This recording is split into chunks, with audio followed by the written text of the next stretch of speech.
This is a really good question, and the truth is, a lot of the people that are Satanists or of the night, you couldn't pick them out in public.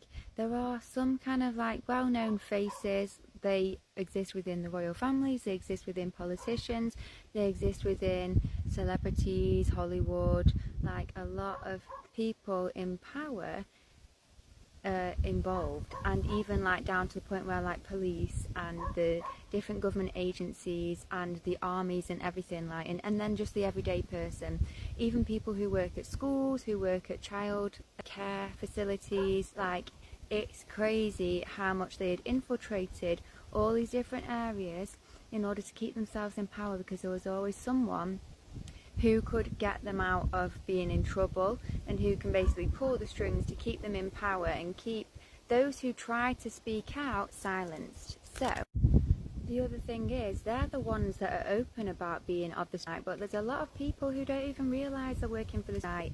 People who bitch about each other, people who fall for the agendas of like the false flag stuff, so mass fear or mass hysteria, or falling for the predictive programming that they put out there. So example, the Snowvid, everyone who turned on each other, and it happens again and again. They'll create these things happening in the world to turn us against each other, and then when you are throwing out hate and negativity and fear and bitching about people and, you know, shunning people and turning on each other, you're creating black magic and you're working for the night and you don't even realise you're doing it.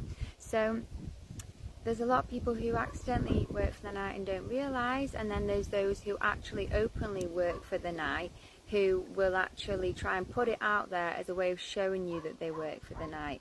And they're the kind of like, say, the celebrities you see, the satanic or Luciferian type stuff with that.